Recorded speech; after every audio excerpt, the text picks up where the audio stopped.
Hey, what's good, people? This is episode 80. This is the Option Podcast. I have volleyball, former qualifier, main draw, soon to be great volleyball writer, mountain climber, Doha man, hitman for hire, Travis Mewhirter. This is episode 80, people, and the episode starts. Dude, what's happening, Jay? Right now.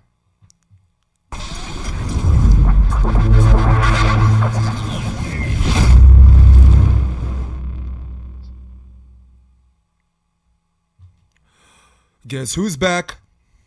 Back again. Guess who's back?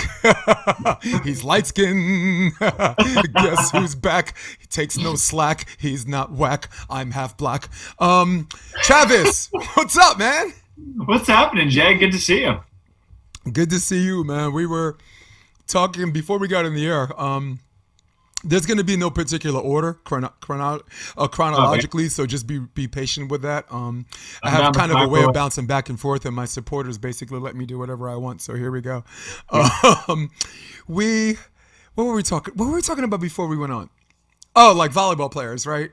Are Yeah. kind of like we have to learn how to become things that other people pay people to do. Just whatever you need to be. Yes. You're kind of a chameleon. Yes. I need my house painted. Do we hire a painter? Fuck no. You're an Avenger. Get up there. I was just our plumber, cleaning out our shower drain and our sink. So I became a plumber today. Yeah. That's the newest skill set of the day. Hey, listen, women are all down with that women's equality and get on men about that sexist stuff. But when it comes to plumbing, comes to taking out that garbage. It's funny because You're the man. You're the man of the house. It's funny because I'm the trash guy. I'm the dish guy, so I do the dishes. But Delany's the handyman.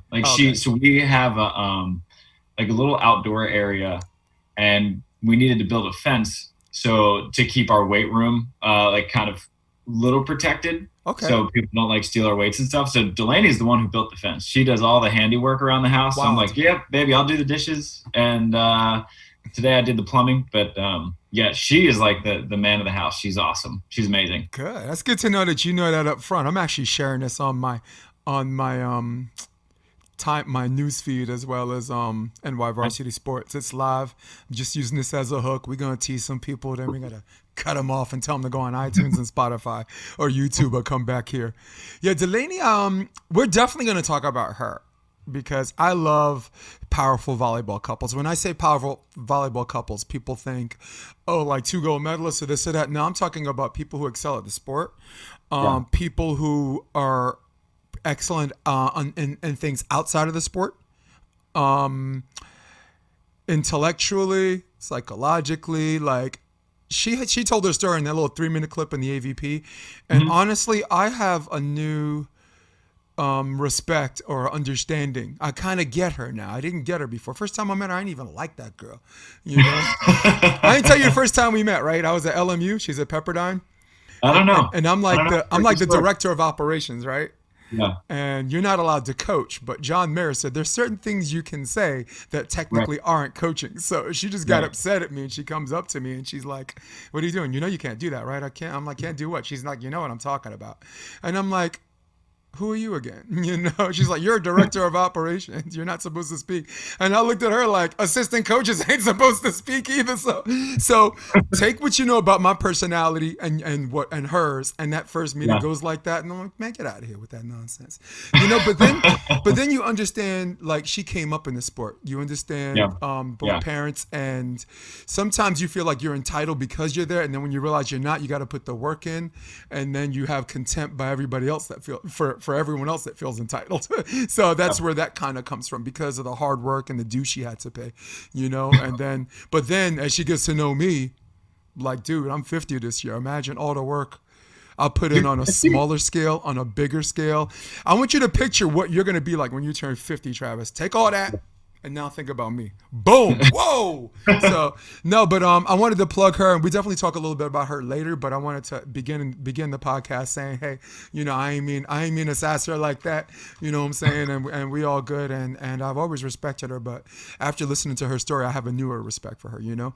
And speaking of new respect, man, dude, if I just, for the people that know you or don't know you, for the people on my podcast, because I got a lot of indoor people that may or may not know you, we are just gonna go back just the last 2 years. Because we go back further, this podcast is gonna take longer, and we're gonna die. We're gonna die of starvation, Travis. So let's look at me leaping all over the place.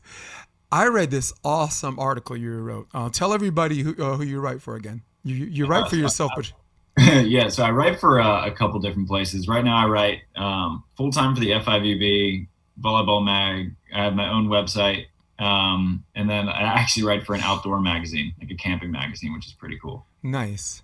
Yeah, I mean, look, for everybody listening, this man over the last 4 or 5 years has breathed life on paper or on your computer screen as far as reading volleyball. And we didn't have enough, and we still don't have enough people that do it on that level. I mean, you were a journalism guy before you got injected with the volley virus, and there's no known cure. So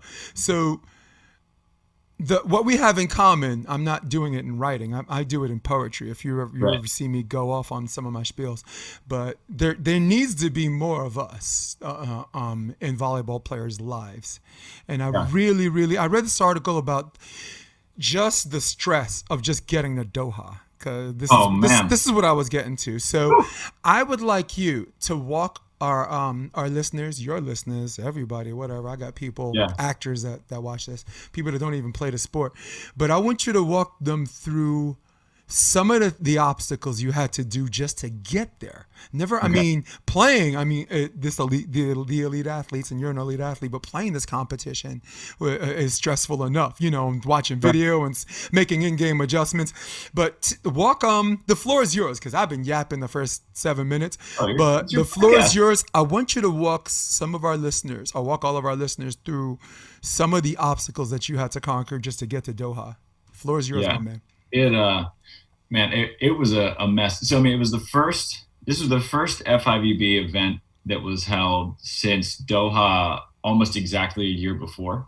So, I mean, so much had passed, and now to hold an event, the very first since all the shutdowns, the pandemic and all this. So they had to jump through so many different hoops. And usually to play in FIVB, you get a visa, you get a plane ticket, and you show up and you're good. And it was funny because the last international event I played was in January of 2020. Me and Adam Roberts played in the Cook Islands, and we literally just bought flights, showed up, and played. And it was as easy as that. And then so in Doha, you needed to get a visa, a special entry permit. You had to test negative for COVID no more than 3 days prior to your arrival. You had to arrive 3 days early. You get tested at the airport on arrival, and then you have to quarantine in a hotel until you get the negative test back. Under supervision. And so you're like supervised the whole time. So I go to, and I was playing with Adam Roberts. So I go to Florida a week before we're about to leave, and just to get some reps in. And we were going to play like a little tune-up tournament, a beach bums tournament in Tampa Bay. And me and Adam hadn't played together since the Cook Islands in January of 2020. So it's been more than a year since we've been on the court together. And it's like rainy and windy. And Adam takes one warm-up jump. He comes down and he like puts his hands on his hips. And he's like, I'm done. Yep. And I was like, all right. Yeah. Hey, when you're 45, dude, you could self-diagnose. Yeah. What's wrong, Adam? I have AIDS. No, go ahead. I was like, all right, like, what's up? And he's like, yeah, my calf kind of tweaked out. I did this like a couple weeks before, couldn't walk for like a week, and this feels pretty similar. I was like, all right, well, I was doing like the math in my head. Like, well, if he couldn't walk for a week before, like our flight leaves in a week. So, I don't know if we're going to go to Doha or not at this point. So we forfeit the rest of the tournament, just hang out. And so Adam says, I think I'll be good to go by Monday. And this was Saturday. Well, Monday rolls around. Adam comes up to me in the morning. I was staying at his place with John Sutton, Jade Race, Adam's fiance, this Polish girl, Ola Wakowicz. Yeah, former St. John's outside hitter. Yeah, she's great. And longtime New Yorker. I know, and she's playing in Poland, yeah. Badass player, too. Yep. But so Adam comes in this morning, he goes, calf's not feeling great. And so he's like, I'm not going to be able to train till at the earliest Saturday. And so Saturday would have been, at the time, 2 days before the qualifier starts. And dude, this qualifier at the moment was loaded. Like Igor Velichko was in the qualifier. And Igor Velichko has made finals and majors. He played with Oleg. And yeah, he was Oleg's guy for a while. And Igor Velichko was like FIVB Rookie of the Year, like absolute stud. He was in the qualifier. The Swedish kids that we saw jump setting all over the 4-star, they were in the qualifier. It was like this stacked thing. And I was like, I don't know if this is a good idea to go into Doha with 0 reps. We have no idea if you'll actually be ready by Saturday. Like, go to the Middle East isn't like driving down the road to a beach bums tournament, and coming back. Like, this is a pretty big commitment. And so I end up training Monday, Tuesday, Wednesday rolls around, and I'm practicing with LT Truman. I don't know if you got the chance to know him while he was out here. LT's nice. LT's nice. The first time we actually talked, he was coaching Baranek and Kalinsky, and he was in the qualifier, and I was coaching Rob McLean and Rob DiAurora. Okay. And then we met a second time because I was coaching Rafu and Ed. Okay. And then the third time, actually, I was more filming was Earl Schultz and Jake Garudia. Okay. So we ended up going against him 3 times. He's like, he doesn't, he loves me, but he don't want to see me no more. But love me some LT. Go ahead. Mm-hmm. Yeah. So he's building like a pretty cool thing at this place called B Volley in Florida, right? Yeah, in St. Pete's. It's 6 courts, really deep sand, like great facility. So I was training out there, and this was Wednesday, the day before we were about to leave. I get a call from the FIVB, and they're like, your guys' visas are delayed. You can't come to Doha right now. Like, you won't be able to get onto the flight. I was like, all right, great. So we had an injury. Adam doesn't know if he can play. Now our visas are delayed. We don't know if we can get into the country. And I was like, God, are you like trying to tell me not to go to this tournament? Like, if so, like, it's fine. I'll stay home. Florida's great. I can just go back to California and like hang out with my wife. It's awesome. So I tell Adam, and Adam's like full bore. I didn't know if Adam would be like, okay, like, let's just call it. But if you guys know Adam Roberts, most competitive person in the world, like fantastic human being. He's like, screw it. So he immediately gets us new flights for Friday to get in Saturday, which means that if we get in Saturday, we have to quarantine for at least a day, and the qualifier is supposed to be Monday, which means we will get 0 reps together. None. And Adam wouldn't have jumped for like 2 weeks. And so I was like, dude, this is tight. Like, this is, we're going in here, Adam. Anytime, because even for a 1-star, you're going to have elite athletes, man. Dude, well, 1-stars are crazy because, like, you get some of these really good players that no one's heard of. So this Russian team that we'll end up playing was the back-to-back-to-back European Youth Championships, European Youth Champions. Like, Anders and Christian didn't win that. No. And these 2 Russian kids, and like, you got like all these, it's pretty much the top youth in Europe, like under 21, under 22. And every now and then you get a guy like Igor Velichko who's trying to get a guy points. And so he's dropping into 1-stars. And it's like, so 1-stars, like, dependent, they can be hit and miss. Like, you can get really good players. Even Cambia was good. Cambia. Oh yeah. I got that queued up. We're gonna actually watch one play on that later. But I got that queued up on my, Yeah. Dude, Gambia was great. Yeah, man. Right. And so like so Adam gets his new flights though, and we end up getting our visas good to go. So we leave on Friday, get in Saturday. No one was there to pick us up at the airport, and we couldn't leave. So we were stuck there for like 3 hours. Because with the way that the quarantine works is that you cannot leave the airport unless you're getting picked up by someone who's going to supervise you to your site of quarantine. Right. So we had to wait. And so it was crazy because the driver was just sitting out there. He didn't know that we couldn't leave. He had to come pick us up to get us out of the airport. And he didn't know it. So he was just sitting there. And we were like, this gap. And then we just like couldn't. How are you not going to know? It was a mess. They had a couple drivers, and like everything's so new. Like, you couldn't even get mad at anyone because like all this stuff is so new. Like, this is all unprecedented territory. So we quarantine in the hotel. Takes us 26 hours to get our results back. We end up both tested negative. We get like an hour of training in. Train the next day against Russia because they moved the qualifier back a day, which was really helpful. That's a lifesaver. Oh yeah, it's huge because we were terrible against Russia when we trained, and of course, like Adam knows the guy. Like this guy Dan Kovichka, this really good Russian player. He had won 2 gold medals in a 1 and 2 star, I think, and so they were a good team, and they just like smack us all over the place. And I was like, oh, this isn't great. But so because the travel was so tough, though, so many teams dropped out of the reserve list and qualifier that me and Adam ended up getting bumped up to the 1 seed. But there were 7 teams left in the qualifier, which gave us a double bye into the main draw. Oh, shoot. We just had no one left to play. So I was like, oh, it's the best I've ever played in the qualifier in my life. Pays to show up. Pays to show up, dude. Yeah, because I remember you were talking to some of your people, your peers, Triborn, right? John Mayer, I think you chatted with him a little bit. John Mayer is like not just my friend. Talk about mutual friends. That's a brother from another mother. Yeah. And they all said the same thing that you in your heart of hearts knew what they were going to say all along. But sometimes you just need to hear it out loud. Yeah. What do you usually lose? What do you got to lose? What do you got to lose? The worst thing that can happen is you go and you get your ass kicked. But so what?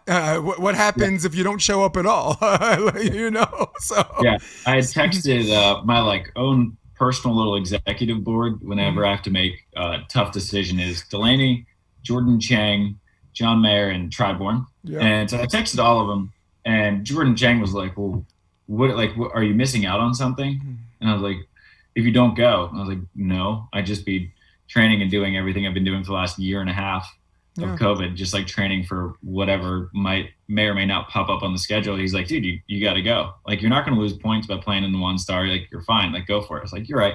Tri was like, Doha's warm. Adam will be fine. And Mayer was like, yeah, man, like, go. And so I was like, all right, well, you guys are great. And Delany said the same thing. Jordan was like, she's like, I wish I had the chance to compete right now. The 1 star women couldn't compete, so Delany couldn't go. Right. So she was like, I'm jealous you had the opportunity, and here you are, like, going back out. And I was like, you're right, I'm going. You don't want to be in that house with her the next 2 days and her looking at you like, you're 100% right. Nah. But yeah, so we ended up like sneaking into main draw, and I mean the teams that ended up in the qualifier ended up not being that great because everyone dropped out. So I think we would have qualified either way. But we make it to main draw. We play this team from Poland, really good team from Poland, who had lost in the finals of the European Youth Championships 2 years in a row to this Russian team we'd end up playing, and they were solid, like thumping balls in warm-ups. And me and Adam, we got to be the worst warm-up team in history. Like, the least intimidating warm-up team in the history. Those are the scary ones, dude. You guys are the scary ones, man. Yeah. I'm not worried about the one who's putting on the show with no blocker and the fan, and everyone just gathers around to watch this dude hit some 2 balls or some 1.5 or whatever. No, those aren't the guys. Nope. You guys like you, man. You and Adam, and I'm gonna tell you a story about Adam after this. But I really wanted the fans to appreciate what you guys did. And yeah, you get to this play, you're watching them warm up, and go ahead. And there's like this net behind to keep the balls in, and they're just like bouncing these balls over this net. And me and Adam are just like, oh, high line, little cut shot, poke line, let's serve. Like, we're just like the softest warm up players you've ever seen in your life. You got you to practice like a 45-year-old. Yeah. And we're sitting there in our boxes before we go out, and Adam's like, dude, I tell you what, that's a top 10 warm-up team in the world we're about to play. And we'd never seen them play. They're 22-year-old kids. And but sure enough, like, they get blocked. I picked up a couple early blocks, and it just changed everything. Because I think like a block can change so much, especially with a physical team. And most international matches are what I would call a blockers match. Everyone's so physical that like you need to block the ball, or like your defender's not going to. Yeah, your twitch reaction's not enough. Yeah, right. And so like I jetted a couple at the start, and it just changed everything. Because then they started shooting, but their shots were not all that crisp, and they were good. Like, it's not like we blew them out. It was like 22-20, 21-18 or something. But it changed the dynamic of their offense, which was great. Then we had that barn burner versus Gambia, which you brought up. That was gnarly. Yeah. Didn't you know by the beginning, though? Didn't you know by the beginning? Sorry, go ahead. It was weird. Like I've played, I think, 4 Norsekas or 3 Norsekas. And so you see teams similar to Gambia a lot where these just like fast, explosive jumpers, and just like another like just beating the crap out of the ball in warm-ups. And Adam was like, we're going to get dunked on a few times. That's fine. And I was like, I don't think their ball control is there to sustain it for long enough. Like, I think we'll be fine. Yep. And then we were down like 13-8 the first tech, and I was like, Jesus, like, how do you score on these guys? That's Adam Roberts volleyball, man. You get blown out the first set. The second set looks like more of the same, and then something happens. You get an ace. You get maybe one break from the ref allows you to use an opportunity to score 3 more points. You got their timing, because they're very long arm hitters. Like, they're lying over. If you don't wait, this guy's just gonna be poking over you. Like a 3/4 shot on your way down. So the blocker is like 6'11". Yeah. And I'm only 6'4", so like if you get a 6'11" guy on me, like you shoot. Actually, I'm gonna show him a video. I'm gonna cue him in. We're gonna get DJ spin that Esh. This is the second play of the game. Yeah, number 2. Like, this is how our whole match went. It's just so gnarly. Now, for everybody listening on the audio, just be patient. We're like dig, basically cross court. Adam digs 1 over. Another opportunity for Cambia. Another dig by Adam. This time Travis does the up and down. Jumbo gets dug. Player's almost on the sand.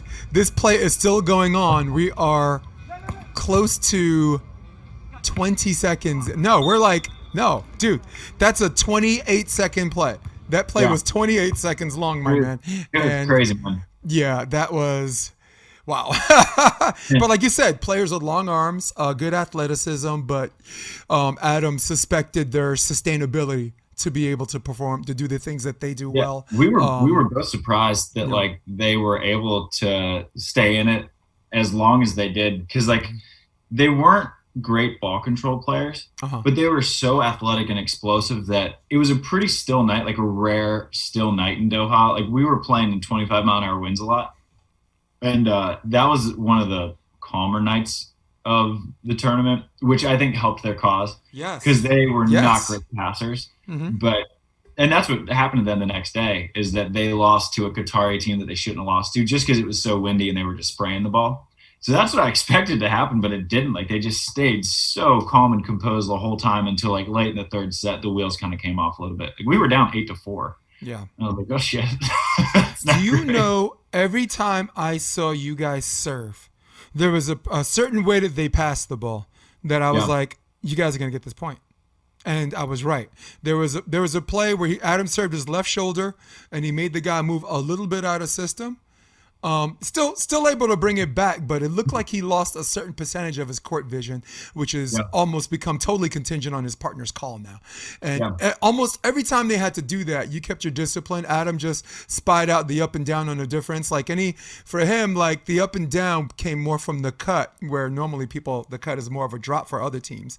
And like the straight shot, like the hardest shot was the over the top we're just talking 1 block. I'm not talking like the 2-block switch or the switches you guys were doing. But after a while, you got, like you said, you just figured it out, and that was really, really cool. And that's Adam Roberts volleyball. I'm not saying you were along for the ride or anything like that. Don't get me wrong, but that's the Adam I know, dude. Just improvise, improvise and overcome. When you play with Adam, he knows that he's going to get 90% of the serves. And so when you play with Adam, it is at the end of the day Adam's show, and he has all the pressure on him. And so he's like, whatever, he'll be like, hey man, I'm going to take this pass in serve receive. I'm standing on the line. Like, I want you passing 80% of the court. And it's amazing how often that just makes them lollipop a serve, because they're like, all right, well, let's still serve it to Adam. But then now we have his ball control, plus I'm left-handed. So I optioned a lot. Just because Adam just knows that, like, he's like, I'm going to get this serve, so I'm going to make it as hard as possible for them to serve me. And they just like, boop. And it's like, Adam has this perfect pass, easy option. So he's just smart. Like, he's just this like chess wizard, and he's honestly playing phenomenal volleyball. I was talking about you the last 2 years. How about, ladies and gentlemen, I give you Adam Roberts, right? I was at that game. When he and Banesh played Slick and Allen on center court. Yeah. In the on center court. That was center court, Hermosa Beach, 2019, which we'll just call last year, because 2020 we're just trying to forget about. 2020 is a wash. Yeah, no, but I was there because I was coaching Earl and Jake. I actually got them into the draw. I coached them into the draw that tournament, which, by the way, was my birthday. So that was just a good night. Coached them into the draw. It's my birthday. karaoke, $100 first prize. I won that one. They gave me my crown. So it was all a great night. Then the next day we got house party, McKibbins and this and that. But the point I was trying to make, Adam's always been in the mix. Qualifier, bottom of the main draw, top of the qualifier. He's played a long time with who's the cat from Cal Northridge? Who's the CSUN guy? He likes to freaking play, but doesn't like to train. What's his name? It'll come to me later because he played with Greg. Greg Faulkner actually was joking about him. So Marty Lawrence. Marty Lawrence hates the freaking train. That's the rumor on here, and I'm outing him on my podcast. Fine, but I seen Adam play on a level that I haven't seen him play since 2001. 2002. A little story about Adam before we go on. Adam spent a lot of time in New York. I met him in New York City. Okay. I had my mentor, Oldest Lucis, who's, by the way, is Tina Granita's godfather. Tina from Latvia. He's like, hey, I got this guy in. He's just looking to play some indoor. So I take him to the one place in New York that's only for linemen, not for freshmen. It's called Riverbank State Park, paid for by the state of New York. Littered with Dominican guys who are visiting from Santo Domingo, Mocha, and Washington Heights, basically that's Dominican land. And if you can't pass, you can't play. They don't care how tall you are. If you're a tall guy that can't pass, go play with the girls. Get out of here. Fuck out of here. So Adam, me and him, we come there by ourselves. I know some people, I hook it up and I'm like, shit, we don't have a middle. Adam goes, I'll play middle. And when you play fours is very much like open men's indoor.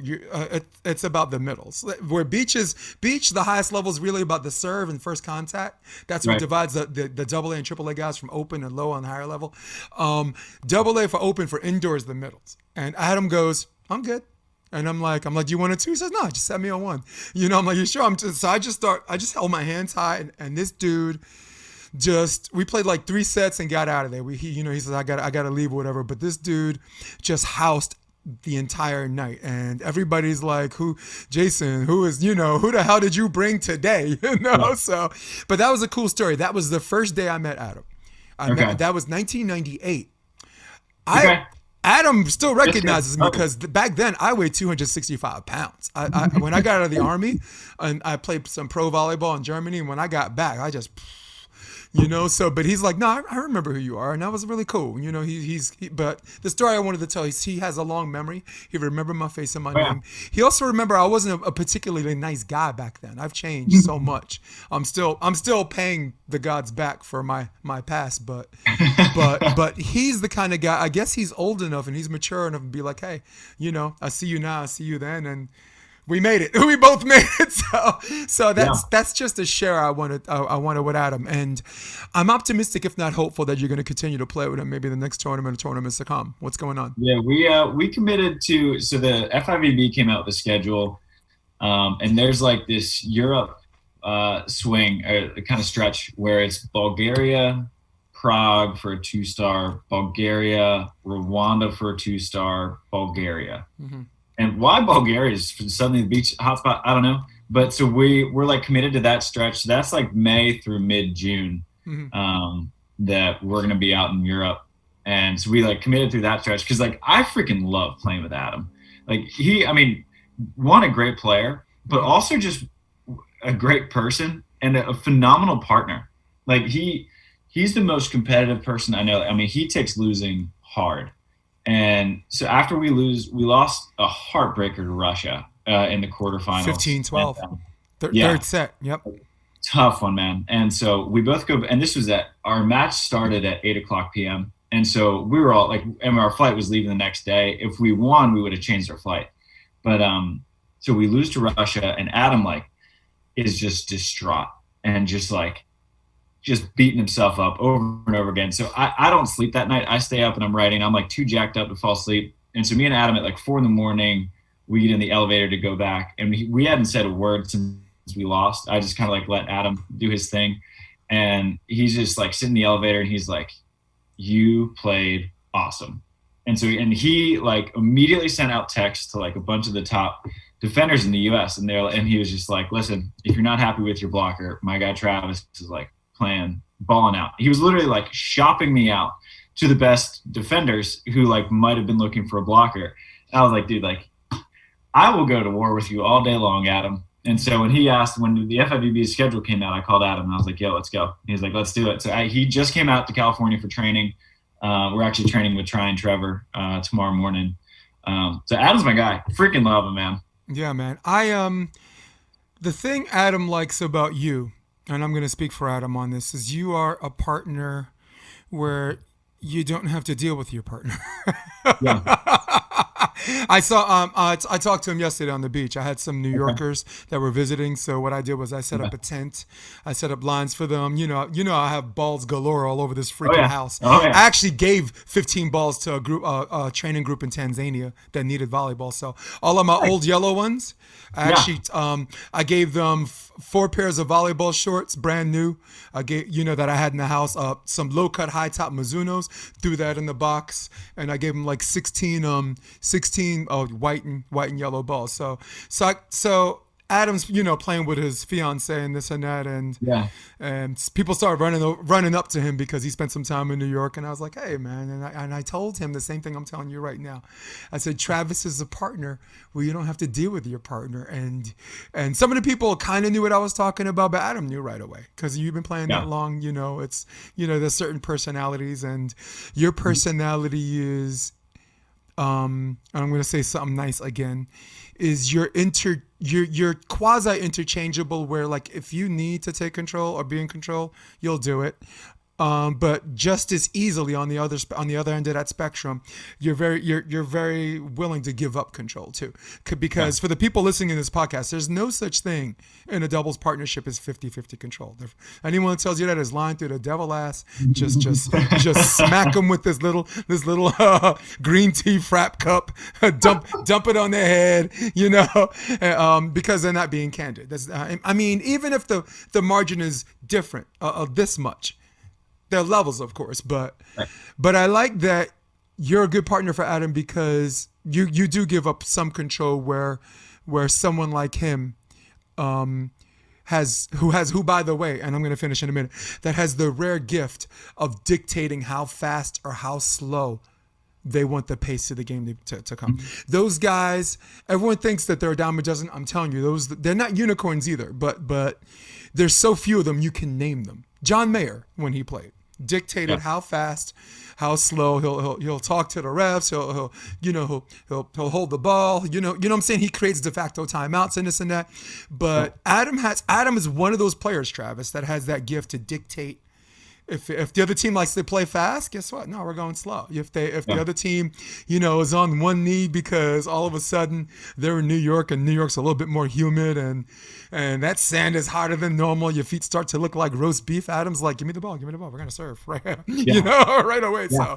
So, but that's a high compliment to Adam, but an even higher praise for someone like you because your volleyball IQ permits you to know that right away. Yeah, and I mean, I'm an undersized blocker, right? I mean, I'm 6'4", so which on the world tour is small. So like, I mean, I'm fine. Like I can win as a 6'4" blocker, that's fine. But I need to make up for whatever physical deficits I have with mental strategy. And so like, if you watch enough film from Doha, you'll notice that I probably played more on the left than I did the right. Yeah. And Adam was like, hey, I want you to be team captain, like to go to the ref, because on the world tour, only the guy elected captain can call timeouts. Mm-hmm. And Adam's super self-aware, so he knew that he can get pretty proud at times. And he was like, if I'm too proud to call timeout, just call timeout. If I'm too proud to want to switch sides, just pull me over and switch sides. And so whenever Adam would get in a little rut, I'd just be like, all right, man, like go to the right. You're a beast over there. I'm fine on the left. Like I play with lefties all the time. I play left side a lot. And so we were just like in a situation where Adam kind of told me the responsibilities he wanted me to take over. I let him kind of handle whatever he wanted to handle. And then we just like worked it out and it ended up being awesome. Like it's rare to find that chemistry with a partner, but I think that what you were speaking to with, I'm not a partner that you have to deal with, is that I just understand that beach volleyball, there's only 2 people on the court. So I think the number one skill you can bring to the court is not passing or setting or serving. It's how can I get the best out of my partner? because if you're bringing your partner up, you're by extension bringing your team up. So, and Delany's big on that too. And I think that's why she was able to win that Queen of the Beach down in Florida, because I think she's one of the best partners on the beach. She makes everyone so good. She's also the transition queen. Oh yeah. I've seen her play some games. Every time she got a dig, you know what? I'm with Kelly. I'm with my. Want to talk about power woman? I got a savage for a wife. You know. Yeah. 2 state championships for a high school, got recruited to Harvard, you know what I'm saying? Top 50 tennis player for juniors, golf. So her and I, we watch a lot of these videos together, and Delany digs a ball. It's like, she got the point, you know? And then I'll say it again, she got the point. And she's like, yep, I see the same thing, you know? So another high praise to Delany, man. She's the transition queen. And yeah, she's big on that. As far, I guess from what you're saying, she's big on like maximizing each other and what you want. In fact, expect out of a partnership before you play in the tournament and preparing for the tournament, and of course in game. So yeah. Yep. And I think that's why it was so fun to watch, like her and Katie Spieler play for 2 years, because they were just so good on the court together. And Katie got the best out of Delany, and Delany got the best out of Katie. I don't know, it's just fun to watch her play. Because in that Queen of Court, she won with Carly Kahn. And she beat Kelly Clays and Zana. Then she won with Zana and beat Kelly. And then she played with Kelly and just like barnstormed. Like they were just like, man, they were good. And it's just cool to watch how adaptable she is. Because, she hadn't defended in like 3 years. And she ended up beating Kelly Kalinsky and Emily Stockman, who are a badass team. She beat them in the finals with Kelly, someone she's never played with, in a position she hasn't played in 3 years. And I was like, God, like, you're so good. It's so cool being married to you. Yeah, she's very, very good. You are surrounded by a pretty good brain trust. She's good with that. John Mayer's really good with taking care of things you can control. The guy preaches up and down about controllables. Oh yeah. And he and I had a little debate about like an in-game controllables and this and that. I'm more of live in a video room like a hermit, and I'm all about keeping the mood, keeping waves small, because big waves crash. There's very few players that, the old saying is, and this is an indoor saying too, for every 5 you get on the high, you give up 9 points on the low. So because bigger waves crash. So, right. But John, I've always agreed with like in-game stuff for like controllables. I'm like, cool, take care of the things you can control.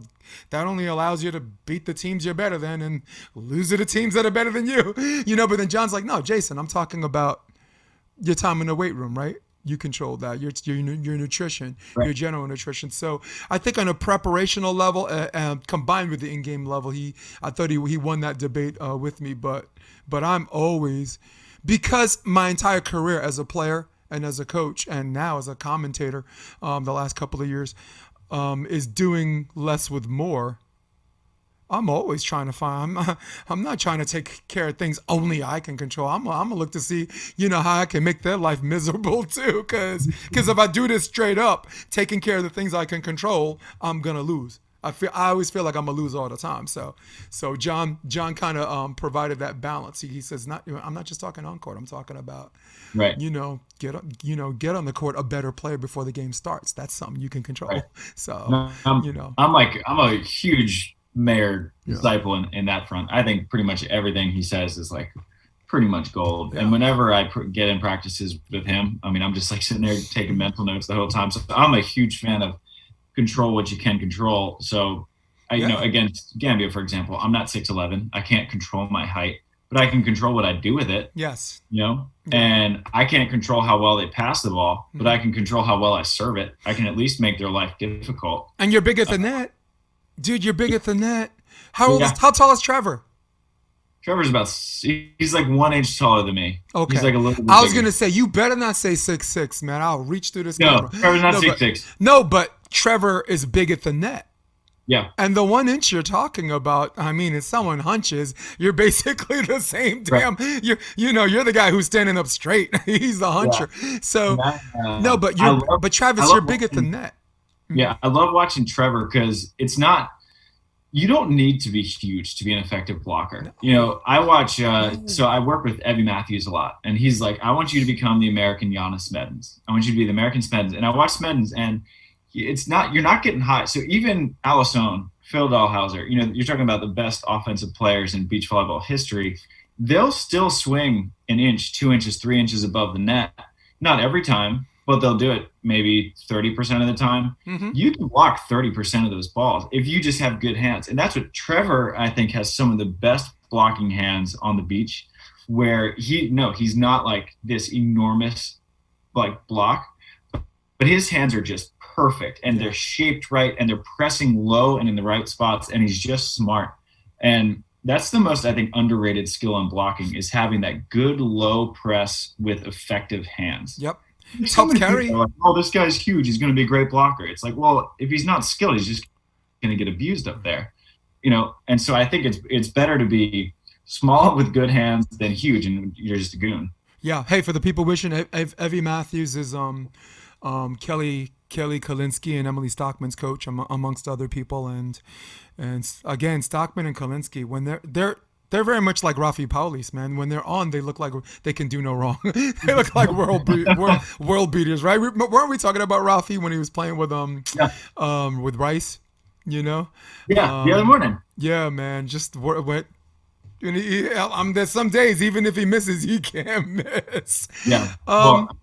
Emily and Kelly, man, they got to be the most underrated team on the planet. I mean, they're ranked number 7 in the world, but no one ever talks about them. I think Kelly Kalinsky is so freaking good, dude. She's one, I think, the best peel digger in the world. And then she's got a good first step. Her husband.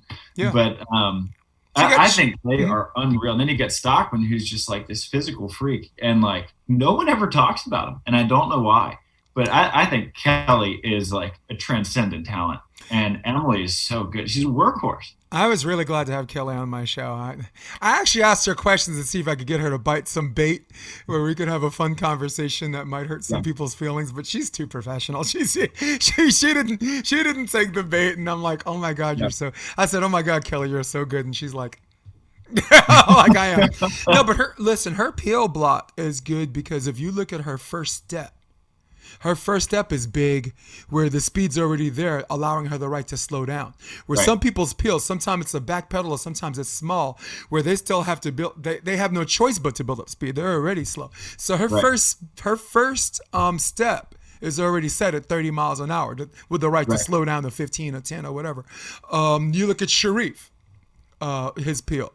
He's something I call a dip and puller, which I actually try to teach some of my guys, and that I've concluded that sometimes that's about talent. So like I some of my juniors girls, I see a girl who's low and long and athletic, and I'm like, try it. It's basically dip, and instead of jumping, dip, and while you're dipping, first step. And the guy who's here loses you. They expect you to do this, and they're rolling right into your thing. Mm-hmm. But you still have to have the athleticism to get the line over or the cut over or the crossover, and he does it really well for the guys, and Kelly does it. Like you just said, she does it really well for the women. Yeah, she's fantastic. What was your first main draw that you made? First main draw was domestically was Austin of 2018. Was that Rafi? Yeah, with Raf. Did that finish at 11 o'clock at night? Memories. Yeah. So we were the 10 seed, and we got there at 10 a.m. First match was supposed to be scheduled for like 11:30. And we did not finish playing until 11 p.m. And then we had to play first round the next morning against Billy Allen and Ryan Doherty. And I mean, you're playing first main draw, you're playing to 11 p.m. And we make main draw, and like I didn't sleep a wink that night. We get up and like we got bloodshot eyes. We go out, and we made it respectable against Billy and Ryan. We lose like 16-15 maybe, and then we like find a tree and fall asleep under the tree until like 10 minutes before our next match. We were just done. That's right, because at a contenders bracket game too. We were so tired. Yeah, you actually almost made my list, dude. I had a top 5 qualifier matches the last 5 years. Dude, Austin, all of the candidates were littered with matches in Austin. That one tournament, 2017. It's funny because our best match was not our play-in match. Our best match, maybe like craziest qualifier match I've ever played, was the round before. Yeah. We played Baranek and Prosser, and we win the first set 21-19. We lose the second 22-20. We had match point at 2019 at the freeze, blew it. We lose the second, and then we were down huge in the third set and end up coming back to win 16-14 in the third. It was like an hour and a half match, like heat of the Austin day. And then we played Dentler and Dylan Merrick, and we won in 3, and Dentler was like cramping out hard. It was a long day because Dentler and Dylan had to beat Brunstein and Samuels. No, but that's a big win because 2017, Dentler and Dylan were. It was 18. They were balling. Dylan, I think Dylan's so good. NVL final. I remember it was NVL finals against Miles Evans and Dave Palm. Yep. So that was the same time. That was a co-promotion. That was the World Series of Volleyball, World Series of Beach Volleyball, and NVL. And that was wow. Yeah, wow, good for them, man. Dylan's another guy, man. I really like Merrick. He's so good. But that first set, like we got smashed. That first set against them, we lost 21-14, and I'm sitting in the box like, all right, well, this is the first time I've made the final round of a qualifier. Like, well, I should lose, right? This is how it goes. Like, all right, next time I get here, maybe I'll win that one. And then Dentler started cramping. And we got a little momentum, and we were down 10-8 and ended up winning, I think, 15-10. I think we ended that on a 7-0 run. Cool, man. It's just good serve to space, right? Good serve to space, good blocking, and not to mention someone cramps up and like a shark smells blood in the water, boy. Yeah, very, very good. Fun question, because I think you wrote something about this, but I think I want to revisit it. Yeah. You make the main draw with Rafi, right? Yeah. 11 o'clock at night. And again, all of those nightlight matches were as far as like the top qualifier matches in the last decade. I ended up giving it to Schlicker and Rafi? Yeah, against yeah, well, dude, they had the Texas crowd. Like, you had to give it to him against Brian Miller and Brett Ryan. You got to check it out. I put it out late, so I'll send you the link later. Okay. I'll put it out late, and my East Coast people and my people from Germany and Australia, they're eating it up. But West Coast, I didn't do like a regional promotion thing for it, so only like I think Eric Baranek knows because he got number 1. Okay. No, he got number 2. Number 1 was Rafu Rodriguez and Kevin McCulloch against Reed Pretty and Kane Shaw. Huntington qualifier. Three of those guys ended up being AVP champs. First round draw in the history of AVP qual. That was a first round. Mm-hmm.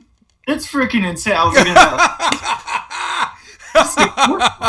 that was number 1. Quarterfinal, first round qual. I was like, geez, man. Right, you got to admit that look. As far as like what you would vote for, fan participation, was it galvanizing? Was it electric? What was the talent level? Was it open level? Was it worthy? It completed the entire package of what was a number 1 deserving thing. Huge debate. What was 1 through 4 and what was on the outside looking in.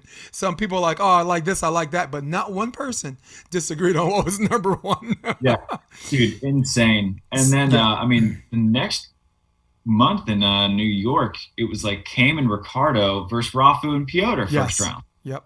Second round. They had to beat Cameron Beans and Sean Ledig first round. Okay. And Beans was jump serving his ass off. It's weird. Like Sean Ledig is in and out. But I'm embarrassed, or I feel sad because I thought that was his best professional performance. But Cam Schalk and Ricardo, sorry, wrong place, wrong time. Yeah, not gonna win that one.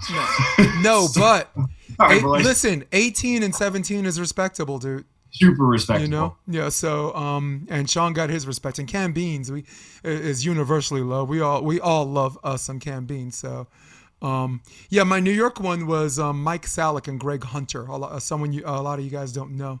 Salick played for Southampton and then played a little bit on the national team, and then played in Belgium, and then eventually finished his indoor career in Greece.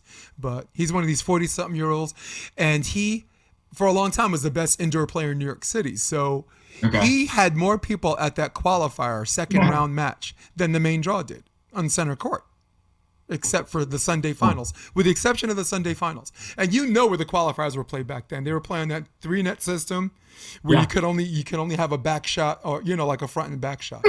And that is jammed to capacity with people. And Greg Hunter, this guy with a dad bod, hairy, tight shorts, hairy back. Man, this dude does not give an F, boy. I mean, it was just a great match. They eventually lost to Alejandro Para and Paula Reza, but man, do I love Paula Reza. So he's great. So getting back to you qualified with Rafi. I think the same year or a year later, did you qualify with Hagen Smith? Or was that Hermosa? Was Hermosa Beach? That was 2017. Same year. Yeah, same year. So Rafi actually dropped me the next tournament. He played with Jeff Samuels. New York. He picked up Brandon Clemens in New York, and then we both lose first round. I was tragic, dude. I feel so bad. If Shane Donahue listens to the show, I'm like, I still need to apologize for him for that showing in New York. I was awful. He don't forgive you. No, I'm playing. Dude, Shane Donahue, all-time good guy. Love that dude. But yeah, I ended up playing with Hagen. Our first tournament was in Hermosa, and Hagen is one of my all-time favorite people I've ever played with. Because, dude, he just I love defenders who just, when the ball gets over you, your defender's laying out, face in the sand for that ball. And Hagen has no give up in him. None at all. No, it's competitive in nature. Let me interrupt you for a second. For the people listening, Hagen Smith is son of volleyball legend St. John Smith. I think the oldest son or second oldest son, probably the eldest son. Four-year starter at UCLA, second team All-American setter, decided to play on the beach, and he played with Cole Fears a lot, cut his teeth with them, and then switched to partners here, Stephen Urban, and then Hermosa Beach was you. Yeah. Yeah. And the reason why I brought it up is because you played the McKibbins, I think, the first round. Yeah. Right? Dude, crazy. I think that was my first main draw win, was the McKibbins. That was a crazy match, dude. A match that you very well could have lost if it were not for what? We had no business winning that match. If it were not for what? First set, tell us what happened. We were down big, maybe 16-12 in the first set, slowly coming back, and then we're down 20-18. And we win this long drawn out rally, and Madison picks up the ball and just drop kicks it, punts this thing gone. It lands probably south of the pier. Man, and he knew it. As soon as that left his foot, he was apologizing to the ref. He's like, "No, I didn't mean it." He wanted to take it back. It's not his character. Red card right away. So we go from 2018, we win the point. 2019, red cards 2020. I think we win the next 2 points or something like that, and boom, we win the first set. And I was like, "Holy shit, we stole that one." We had no business winning that set. They controlled it start to finish, and that red card just breathed new life in us. And then the third set, we were down again. Me and Hagen were down 10-8 in the third set of the second round of the qualifier and the final round of the qualifier, and then first round of main draw against the McKibbins, and we came back to win all three of them in a row. We just hung on for dear life every set, and we ended up winning 16-14. And that was a fun match, man. Having the crowd helped. Listen, when Madison did that, the McKibbins always have a great following, and particularly in New York and Chicago. They're guys that actually have beards and stuff like that. Want pictures with them. The first time I met the two of them, they beat Burek and Kurt Toppel in a qualifier. That was 2016 or 2015. So I've always liked them, particularly Madison McKibbin. Two, it wasn't in Madison's nature to be kicking balls, so that was not a norm. So the ref instinctively did a card. But what that kick did was take a lot of the fans who were neutral, who liked both of you, and swayed them more towards you and Hagen. It was so funny because I love Madison. I love Riley. I think they are so good for the game of beach volleyball, and I love everything they're doing. And I was like, oh man, as much as I hate to win a set like that, man, punt as many balls as you want, Maddie. Kick them all. Dude. But they all played, for sure. And I think Madison is such a good blocker. I mean, I've never hit a high line over Madison in my life. I try, and I'm like, all right, this one's 15 feet in the air, and Madison's still just he's really good at it, particularly on the ocean side. Because on the ocean side, you already got the set pushing you more in, so it's almost like whether he's blocking line or whether he's doing a 4-block crash or something or whatever, the ocean side is just going to let him just abandon the call and just take both hands and do this. When Jake and Earl played I told Jake before the match started, dude, anytime when you're on the south side, anytime you get a pass, just run a back set. Run the back set, and the drifter's going to give you a shot against that block. Yeah. And he didn't listen, and we got housed 21-9. And then the second set, then all of a sudden he started, he ran a back set 3 times, got 3 consecutive kills, and I'm just like, sometimes you got to listen to fresh eyes outside, right? Because that's what coaching is, really. It's about fresh eyes, right? Yeah. Think about, it's more about fresh eyes, or just so much about fresh eyes than it is about experience, right? Look at Rich Lamborn, right? Does he have more beach experience than Taylor and Jake? No. Yeah. But he lives in the video room like a savage, and he's fresh eyes. Lockheed, does he have more experience than Phil and Nick? No, but he knows enough. He's in the category of enough, and he's fresh eyes. So I always tell all these young cats, dude, get a coach, get a fucking coach, dude. And now I just curse. Sorry, man. But I really wanted to bring that to your attention. I was steering everything from your first main draw to the very next question I'm going to ask you now, unless you wanted to finish a thought, because I'm an interrupting dude. You wrote something in one of your articles about not feeling like an imposter in the players' tent. Mm-hmm. How many main draws did you have to win? Or at what point, what main draw, or maybe main draw win? Maybe it was the McKibbins, maybe it was that day, maybe it was a year from that in Hermosa Beach. But I remember you wrote the article around the time of Hermosa Beach. I wasn't sure if it was 2017, 18, or 19, about like, I finally feel like one of them. I don't feel like an imposter in the tent. Yeah. Man, that's a great question. I don't know if there was a moment. I'd have to go back and look through what story I wrote, because I do remember writing that. But like anything in life, like anytime you find yourself in a position that you had once aspired to, you feel like you don't immediately belong. Like if you get promoted at a big job, you don't think that you're like, oh my gosh, like I'm not the CEO. Like that's for other people. And like when I first wrote a book, I was like, I'm not an author. Like J.K. Rowling's an author. But once you get used to that position that you're in, you understand that like you did the work and you belong there. And for me, when I started the podcast with Try, like everyone that we had on, like April and Phil and Kame and Ryan Doherty and Avery and all these guys that like, I was like, dude, like you guys are the professionals. Like I'm just the writer guy. I'm just here to like be this media guy and like write about your accomplishments and like, and as a player, it was hard for me to embrace that I was actually one of them and good enough to be in those conversations. But I think once I started getting into those practice groups, almost daily, where I was practicing with guys who are in the top 6, 7, 8 in the country, I was like, you know what, maybe I do belong. And it was when it no longer became a surprise to me, but an expectation when I made a main draw was when I was like, okay, like, I am in that class of athlete and player where I do belong here. Like I'm not an imposter. Like I could legitimately beat any team that I play against. I've never played a real match against Phil and like he would be intimidating, but I wouldn't be like, yeah, like I'm never going to side out. Like let's just get to 15. Like I think I can beat anyone I play against. And once I got that feeling, I was like, yeah, I think I'm not an imposter anymore. Like I belong in this discussion.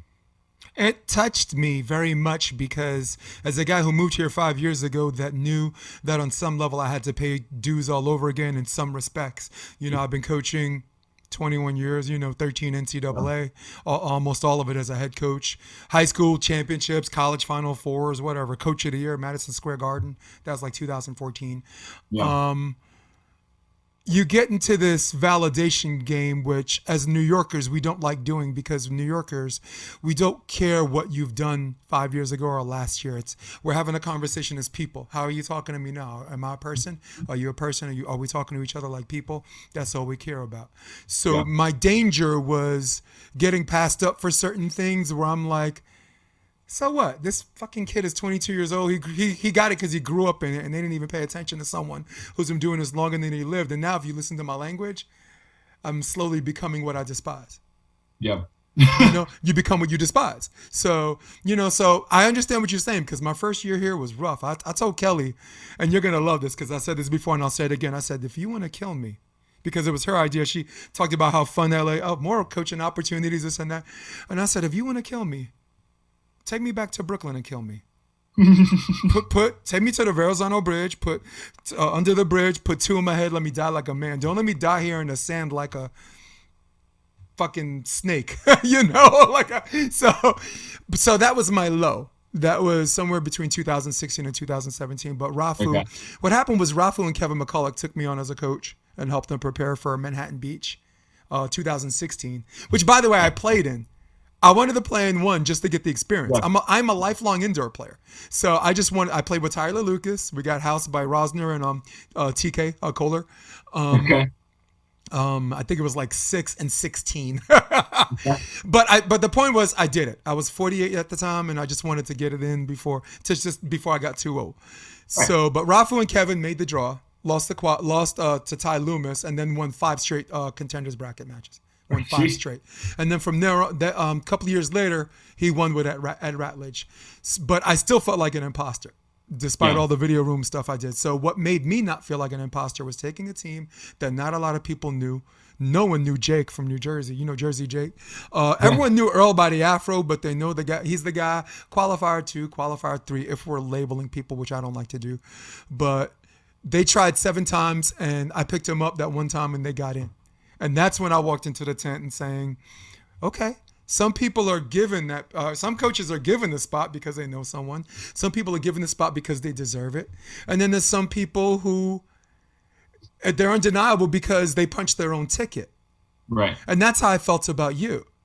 You know, you did it with Rafi, you did it with Hagen Smith, you did more with less, you did more with more, and now you're in the scene and you're, I mean, where the rubber meets the road is you're likable. I'm not even. I can't think of one person that says I don't like Travis Mewhirter. I can think of a lot of people that say they like me, but almost on an equal scale. No, that dude's annoying. That dude, you know, I mean, I made the Volley Talk Wall of Fame like you did in another way. So, because I remember you talking about that in one of your articles, which we're gonna visit. But I blabbed enough on that part. But I just wanted to let you know I felt you. You know, and in my own way.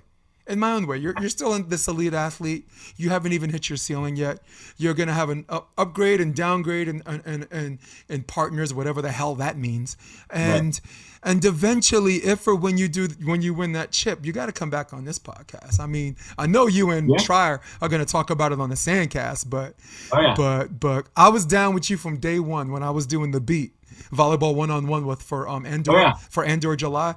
So remember you won D Jones too, So I was down. Man, I was with you. You know, I take these journeys with you. I took the journey with Eric Baranek. For the people listening, Eric Baranek, Hitman for Hire, made the main draw 8 times with 7 different partners.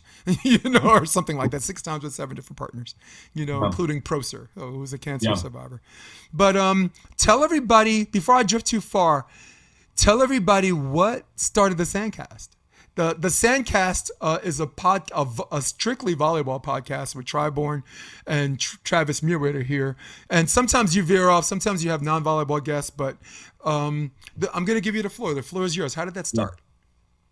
So we started in October of 2017. And so at the time I was not a good beach volleyball player. But I was new to the game and I was like jazzed on it, and I had started writing about it not long before, maybe in May of 2017 or 2016. One of the Huntington qualifiers, I was like, you know what, I'm going to write about it and cover it like it's March Madness. Right. And because I was working for this site, I was a Pac-12 beat writer at the time.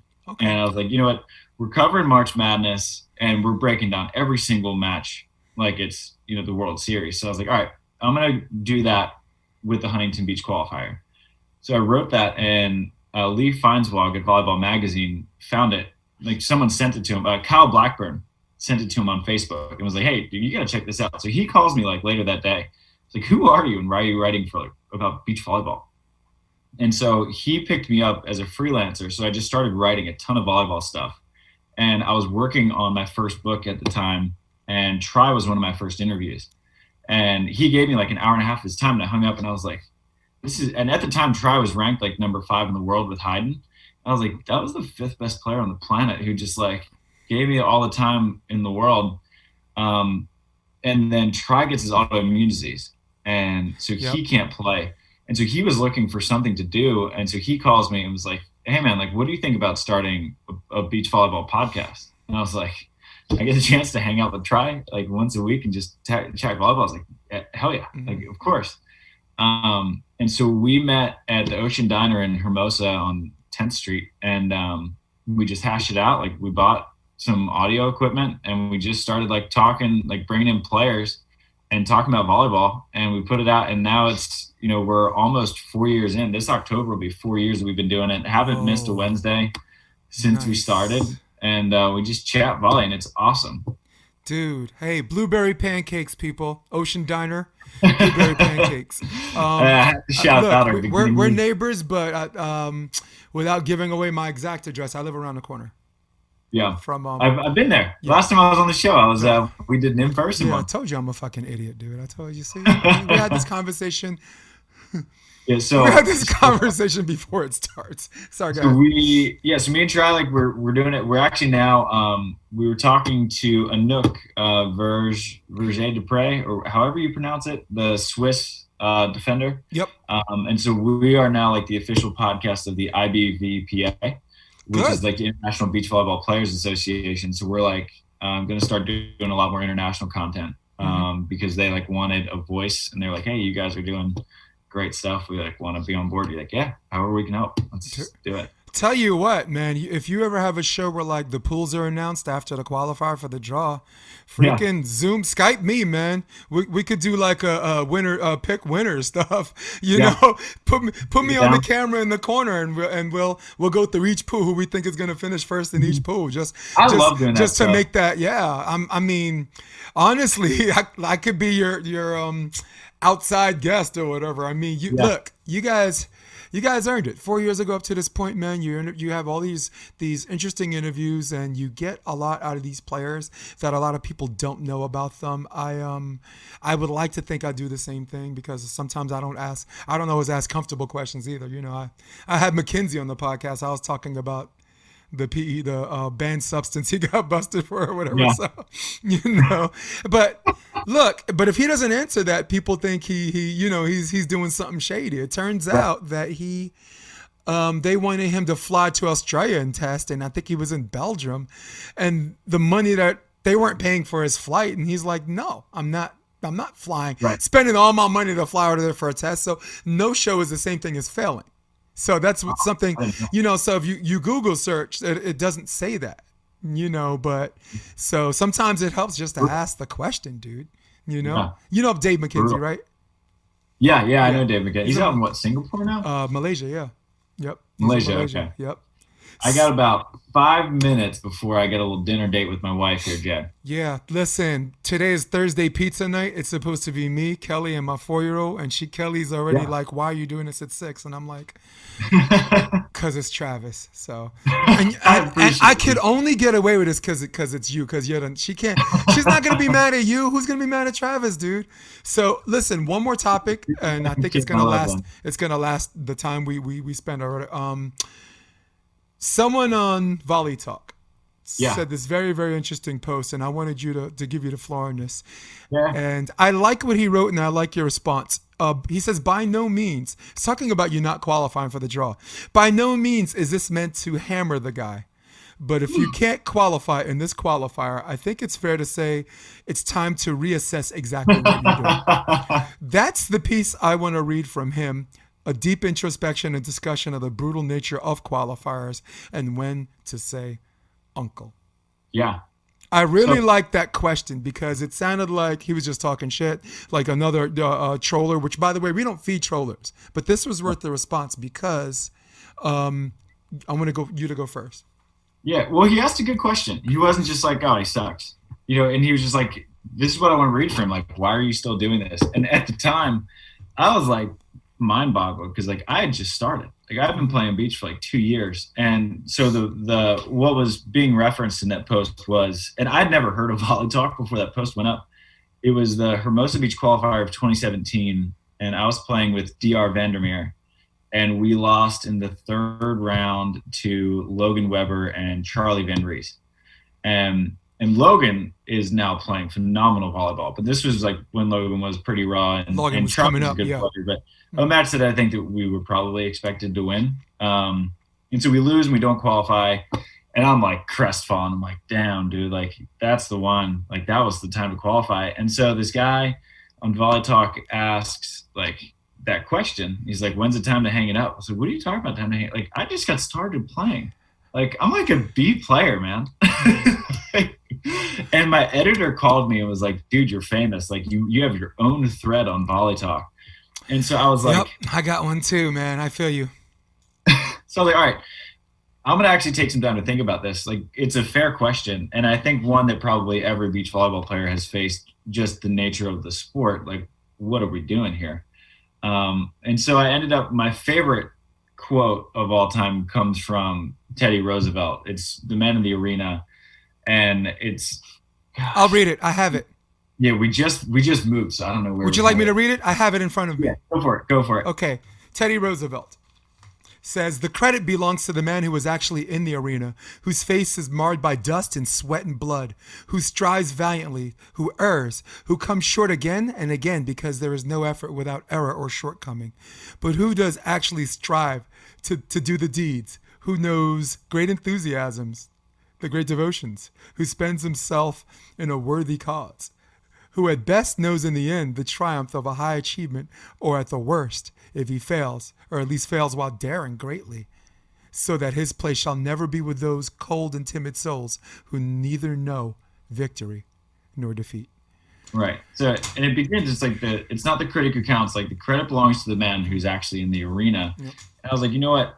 When I was living in Florida, I was living this unbelievable life, right? So I had a job that I loved with editors who just gave me full freedom, right? And I was writing some of the best I've ever written, and I just discovered beach volleyball, but I was like, I wasn't really, like, nothing made me feel like jazzed and like stoked and like real alive. And then I started playing beach volleyball, and I was like, damn, like this is it right here. Like this is a rush. And so I was like, that's it.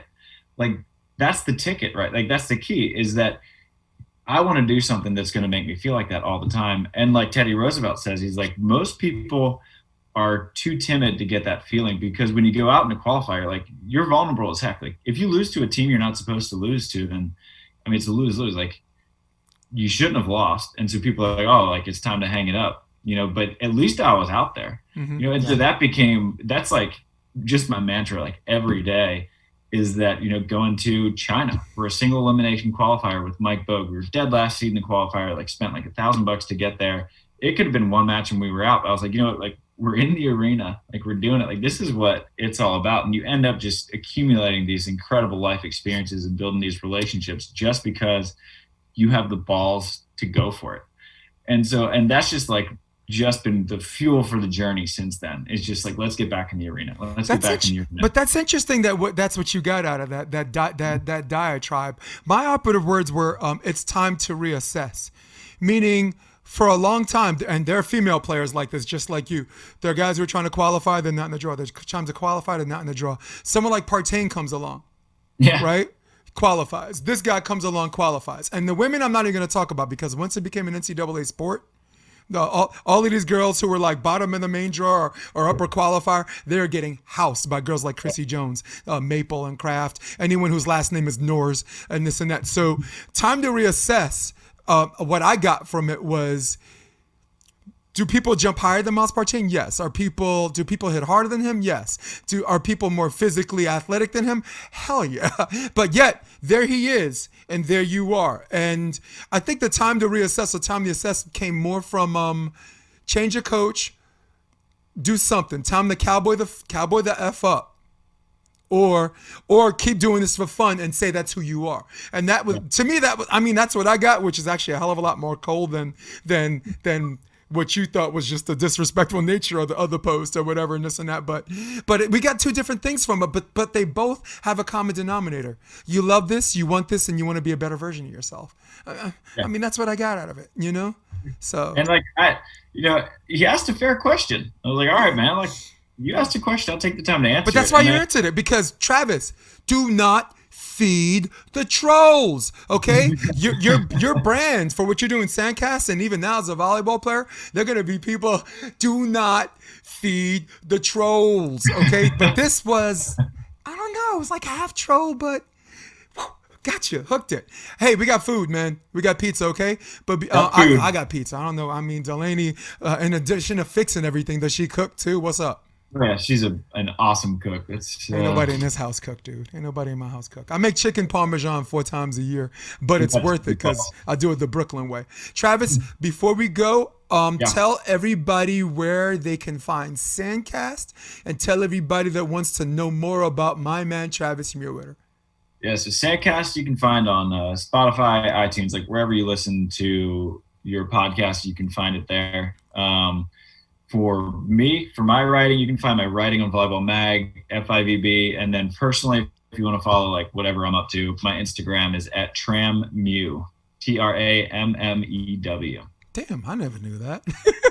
Even I didn't know that. So glad I asked. So listen, guys, for everybody listening, Travis might love you, but I don't love you. And in fact, I can't even stand you. In fact, I'm out of here. I'm going to cue my ending, and you stay with me. I'm going to cue my ending for all of you at home, for all of you on your iPad, for all of you on your iPhones at Starbucks, for all of you on your Droid, for all of you on your desktop. Who runs the world?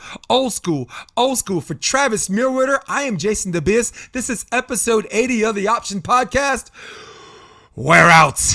Check out the Option Podcast on optionvb.com. It's also available on iTunes and Spotify, and on YouTube under the NY Varsity Sports handle. You're going to love what you hear. We did it! We did it. Travis, my time is valuable, and the things you're doing, your time is exceptionally valuable. So I speak for myself and my wife, who's actually a big fan of you and Delany. Thank you for taking the time. And as you and I continue to do our thing, I really hope to see you on the other side, so we can just look back and talk about, you know, because it's not the destination. We both know it's the fucking journey, my man. Oh yeah, right, brother. All right, go eat, man. Go eat. I will. You look hungry. Enjoy your evening, Jay. Yeah, peace.